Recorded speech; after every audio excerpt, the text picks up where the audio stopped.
चलो थोड़ा सा बायजूस के बारे में देखेंगे। देख क्यों रहे हैं? ताकि ना नॉलेज को ब्रशअप किया जा सके। आप जो प्रैक्टिकली पढ़ रहे हैं, जो आप यहाँ थ्योरेटिकली पढ़ रहे हैं, वो प्रैक्टिकल लाइफ में कैसे यूज होता है ये थोड़ा बहुत अंदाजा लगेगा। थोड़ा सा बैकग्राउंड देखते हैं, पहले महिमा मंडन करते हैं ताकि समझ में आए है क्या। सबको पता है बायजूस क्या है, एक एडटेक कंपनी है। एडटेक मतलब एजुकेशन को टेक्नोलॉजी से मर्ज करने वाली कंपनी है। कब बनी थी ये कंपनी? ये कंपनी बनी थी फाउंडेड 2011। किसने बनाया था? बायजूस रविंद्रन नाम है उनका, उन्होंने बनाया था। और दिव्या गोकुलनाथ भी को फाउंडर है। ठीक है, फिर बेटा एज ऑन 31 मार्च 2022 इनका वैल्यूएशन है $22 बिलियन। अब हम रुपीज में कन्वर्ट करने बैठेंगे तो हमारा कैलकुलेटर भी छोटा पड़ जाएगा। Company as on date claim करती है कि क्या उनके पास 115 मिलियन रजिस्टर्ड स्टूडेंट्स है। कितने स्टूडेंट्स है अभी एट प्रेजेंट उनके पास? 115 मिलियन रजिस्टर्ड स्टूडेंट्स हैं। ठीक है, टिल डेट बायजूस इन्वेस्टेड, अभी बायजूस ने लमसम इन्वेस्टमेंट करना स्टार्ट किया था क्योंकि उसके पास फंडिंग रेज करने पर काफी सारा पैसा आया था। तो लगभग कितना इन्वेस्ट कर चुके हैं? 2.8 बिलियन $। मैंने वही बात बोली, 1 million is equals to 10 lakh, 1 billion is equals to 10 crore. ऐसे 2.8 बिलियन लगभग ये इन्वेस्ट कर चुके हैं। ठीक है, और ये अंदाजन फिगर है, इसके अलावा कुछ और हो सकता है। ठीक है, लगभग कितने एक्विजिशंस कर चुके हैं? मतलब लगभग 1 दर्जन से ज्यादा एक्विजिशंस कर चुकी है। कौन? बायजूस। सबसे ज्यादा चर्चित एक्विजिशन कौन सा है? आकाश एजुकेशनल सर्विसेज लिमिटेड, जो आईआईटी की साइंस से रिलेटेड कोचिंग है। कितने में किया ये वाला एक्विजिशन? $1 बिलियन। तब के रेट में जब एक्विजिशन किया था तब डॉलर लगभग चल रहा था 70 के आसपास। तब के हिसाब से ₹7,000 करोड़ का एक्विजिशन था आकाश लिमिटेड का, 7,000 करोड़ रुपीस। उसके बाद ग्रेट लर्निंग सिंगापुर बेस्ड एक हायर एजुकेशन प्लेटफॉर्म है, इसको इन्होंने कितने मिलियन में खरीदा? $600 ये मिलियंस में। और रुपीस में क्या फिगर आ रहा है? लगभग 42,000 करोड़। भैया डॉलर का एक्सचेंज रेट चेंज होता रहता है तो ये वैल्यूएशन वेरी कर सकता है, बट टेंटेटिव इतना ही है। अब मैटर क्या है जो हम समझने वाले हैं और जिस पर हम डिस्कशन करने वाले हैं, ये तो था पूरा बायजूस का महिमा मंडन कि भाई क्या क्या उनके पास अच्छा है। अब गड़बड़ क्या हो रही है?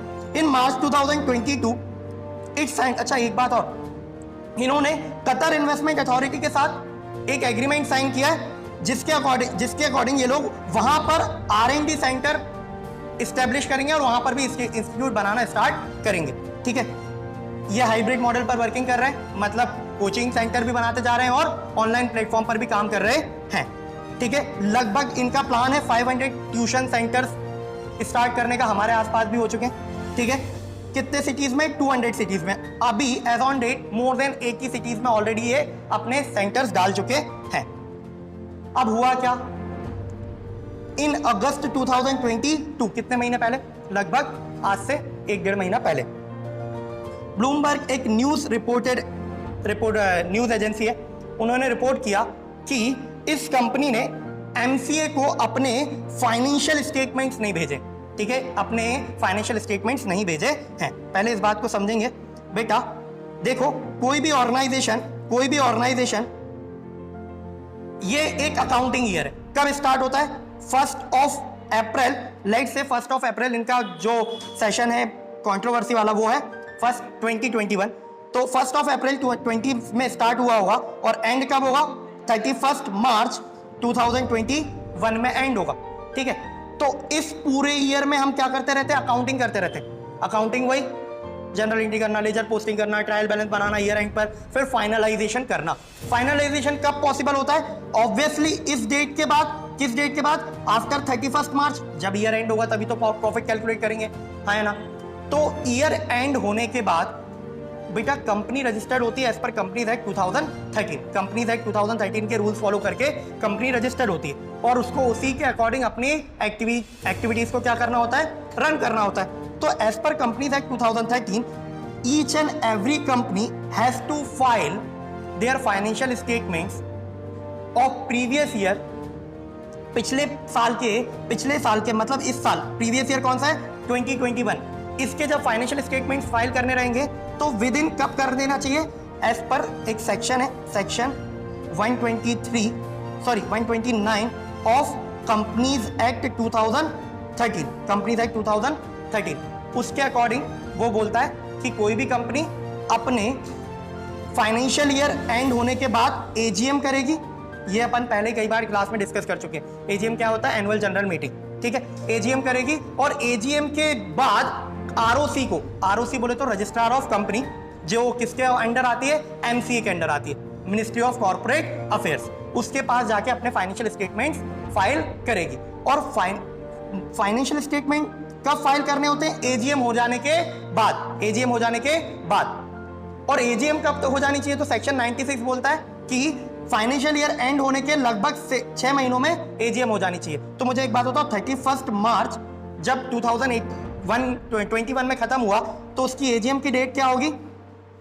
30 सितंबर 2021, है ना? यानी इनके 2021 के फाइनेंशियल स्टेटमेंट्स कब तक बन के सबमिट हो जाने चाहिए थे?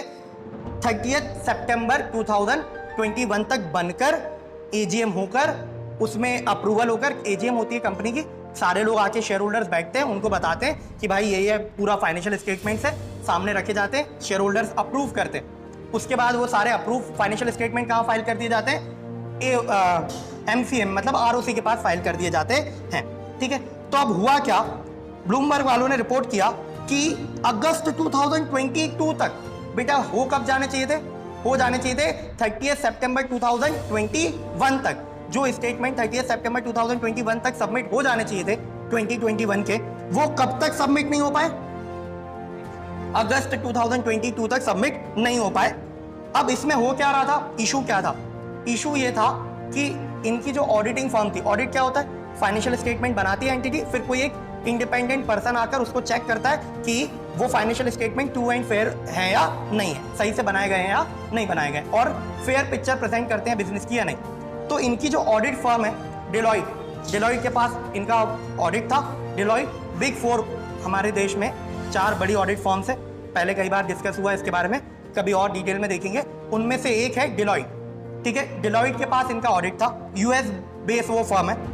तो दिक्कत ये आ रही थी, न्यूज रिपोर्ट में ये सामने आया था कि डेलॉइट वालों ने फाइनेंशियल स्टेटमेंट पर साइन करने से मना कर दिया, यानी ऑडिटर साइन नहीं कर रहा है, इसका मतलब क्या? वहां फाइनेंशियल स्टेटमेंट में कुछ ना कुछ दिक्कत है, ऐसा मार्केट में खबरें फैलने लगी थी, ठीक है। फिर अब हुआ क्या है? अब लास्ट वीक लगभग 10 से 15 दिन पहले कंपनी ने अपने फाइनेंशियल स्टेटमेंट कौन से ईयर के? 2021 वाले फाइल कर दिए और उसमें हो गया है बहुत बड़ा ब्लंडर। क्या ब्लंडर हो चुका है? ब्लंडर ये हुआ है कि बायजूस ने अपने फाइनेंशियल स्टेटमेंट जो फाइल किए उसमें 2000, ये देखो तुम सामने बेटा, 2020 और ये 2021। 2020 में इनका लॉस कितना था? 262 करोड़ रुपीस, 262 करोड़। ये लॉस इस ईयर में कितना हो गया है? 4588 करोड़, लगभग 19 टाइम्स ज्यादा क्या हो चुका है? लॉसेस हो चुके हैं। कितना ज्यादा हाई के लॉसेस में, है ना? तो अब दिक्कत ये है, कंपनी ने आकर ये क्लियरिफाई किया है कि भाई ये सब लफड़े हो क्यों रहे थे, मतलब ये इतना ज्यादा लॉस हो क्यों गया है, और क्यों ऑडिटर, भाई उसी वजह से ऑडिटर भी उनकी रिपोर्ट साइन करने से मना कर रहा होगा। तो वो रीजंस क्या है वो अपन देखते हैं, ठीक है। ये सारा अपन पहले भी कभी पढ़ चुके हैं। बेटा बायजूस का बिजनेस मॉडल क्या है? यहीं से अपना स्टार्ट होता है कि अकाउंटिंग पॉइंट ऑफ व्यू से हमें क्या क्रैक करने को मिल रहा है यहाँ पे। बायजूस का बिजनेस मॉडल क्या है बेटा? ठीक है, तो बेटा बायजूस वाले हो गए, बायजूस का सब्सक्रिप्शन ले लिया। बायजूस का सब्सक्रिप्शन कैसा है? लेट से बच्चे ने 10th क्लास में सब्सक्रिप्शन लिया या 9th क्लास में, बच्चे 9 से ही स्टार्ट कर देते है ना। बच्चे पेरेंट्स गए बायजूस के पास और सब्सक्रिप्शन कब लिया?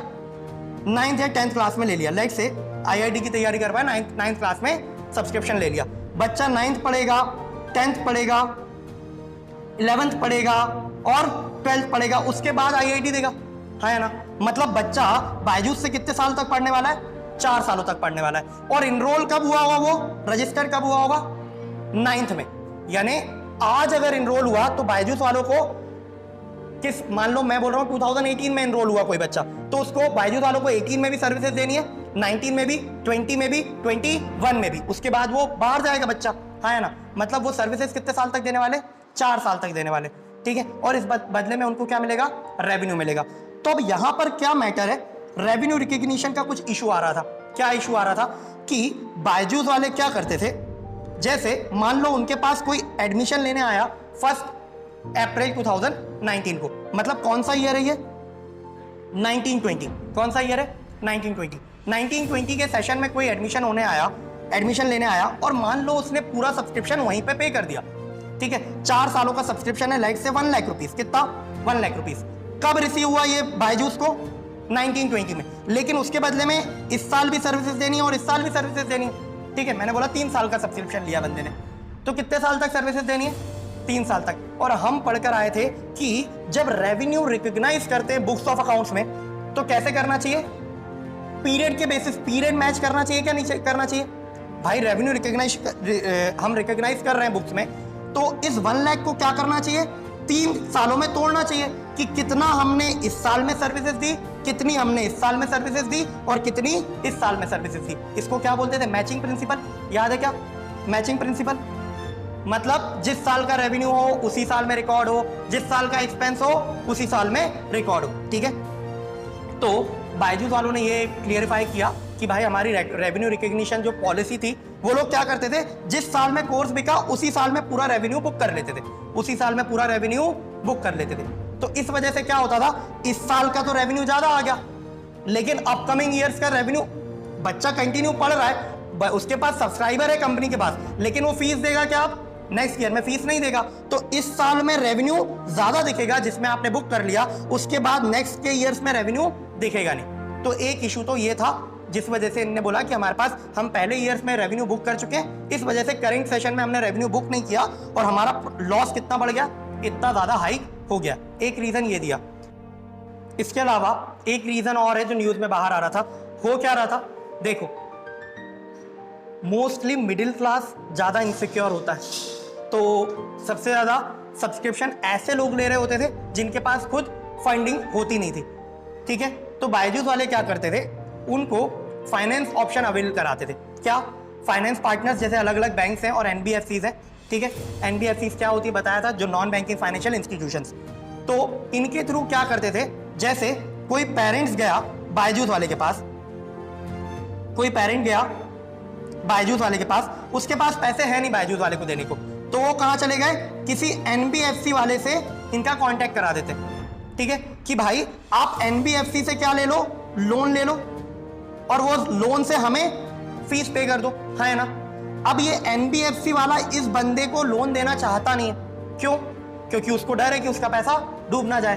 तो बायजूस वाले क्या करते थे, बायजूस वाले एनबीएफसी को बोलते थे कि हम गारंटी देते कि तुम्हारा पैसा वापस आएगा, हम गारंटी देते हैं कि तुम्हारा पैसा वापस आएगा। और बेटा गारंटी दी, और अगर सामने वाला, ये वाला ऑनर करना नहीं करता बंदा, मतलब पेरेंट्स पैसा नहीं चुकाते, तो फिर किसको पे करना पड़ेगा, ऑब्वियसली बायजूस को। और हम पढ़ के आ चुके हैं कि अगर फ्यूचर में कोई क्या दिख रहे हो, लॉसेस दिख रहे हो, या फिर क्या दिख रही हो, फ्यूचर में अपकमिंग कोई लायबिलिटी दिख रही हो, तो उसके लिए क्या बनाना चाहिए, प्रोविजन बनाना चाहिए। क्या बनाना चाहिए, प्रोविजन बनाना चाहिए।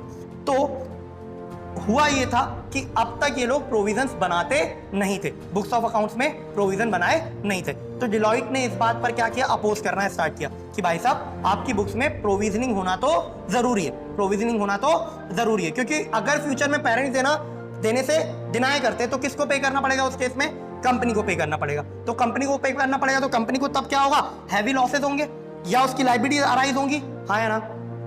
तो बेटा अपन प्रोविजन बनाते तो कैसे बनाते, प्रोविजन की एंट्री क्या होती है, P&L account debit to provision for कोई भी एक्सपेक्टेड लॉस, जो भी आपका, जिस भी चीज के लिए आप प्रोविजन बना रहे हैं, हाँ या ना। तो बेटा जैसे ही P&L अकाउंट डेबिट किया, मतलब मैंने अपना प्रॉफिट क्या कर दिया, कम। तो एक ये वजह भी है कि अभी तक प्रोविजन बन नहीं रहा था, अब सडनली हैवी प्रोविजनिंग हुई, हैवी प्रोविजनिंग हुई, तो उस वजह से प्रॉफिट्स क्या हो गए, कम हो गए। सेकेंड रीजन ये है।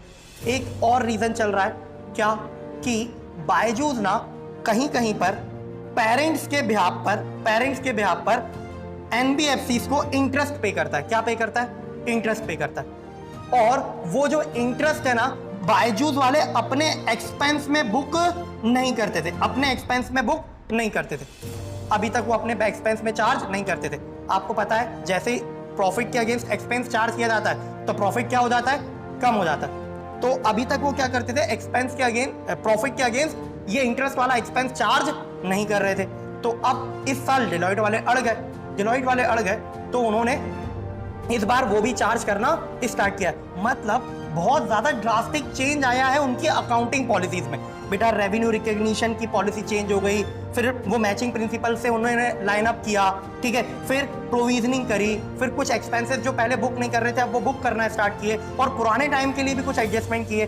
तो उस वजह से क्या हो गया है, उस वजह से ये लॉसेस इतना ज्यादा फ्लक्चुएट हो गए, हैं। आ रही के बात समझ में? मतलब आप देख रहे हो हमने जो पढ़ रखा है वो कहीं ना कहीं प्रैक्टिकल वर्ल्ड में भी यूज होता है। हम इनमें से काफी सारी चीजें पहले डिस्कस कर चुके हैं। आती के बात समझ में? है ना? जब केस स्टडी डील करते हैं तो हमें ये पता चलता है कि हम जो थ्योरेटिकल नॉलेज एक्वायर कर रहे हैं उसको प्रैक्टिकली कैसे यूज किया जाता है। अब लास्ट में कंक्लूजन, बहुत लोगों ने बोलना शुरू कर दिया कि लॉसेस इतने ज्यादा बढ़ गए तो मे बी बायजूस बैंकरप्ट हो जाए मतलब इंसॉल्वेंट हो जाए। तो इज देयर एनी चांसेस कि बायजूस बैंकरप्ट हो जाए? मेरे ओपिनियन में ऐसे चांसेस नेग्लिजिबल है, ना के समान है। क्यों? बेटा इतना होने के बाद भी डिलॉयट ने क्लीन ऑडिट रिपोर्ट दी है। क्या दिया है बेटा? क्लीन ऑडिट रिपोर्ट दी है। मतलब उन्होंने ऑडिट रिपोर्ट में कोई भी एडवर्स रिमार्क नहीं दिया।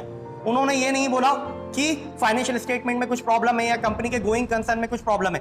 गोइंग कंसर्न पढ़ा था अपन ने कि एंटिटी फ्यूचर में सस्टेन कर पाएगी या नहीं कर पाएगी लॉन्ग रन में, ये गोइंग कंसर्न बोलता है। तो अगर बेटा इतनी बड़ी ऑडिट फॉर्म है, यूएस बेस्ड ऑडिट फॉर्म है डिलॉयट, इतनी बड़ी गलती तो वो कर नहीं सकती। तो ये सब तो फिर स्कोरी अफवाह है कि उसको बैंकरप्ट होने के चांसेस हैं। बिल्कुल चांसेस नहीं है कि बैंकरप्ट हो जाए। और उन्होंने इस बात को सपोर्ट करने के लिए फाइनेंशियल स्टेटमेंट रिलीज होने के बाद उन्होंने ये जो आकाश का एक्विजिशन किया था इसमें कुछ अमाउंट पे करना बाकी था। इंस्टॉलमेंट्स में पेमेंट जा रही है तो कुछ एक हैवी अमाउंट पे करना बाकी था जो उन्होंने अभी रिसेंटली लास्ट वीक पे भी किया है। तो पे किया है तो ये क्या दिखाता है, उनकी सॉल्वेंसी पोजीशन दिखाता है कि भाई दे आर साउंड इनफ, है ना? चलो आइए के बाद समझ में थोड़ा बहुत क्लियर हो क्या कुछ? चलो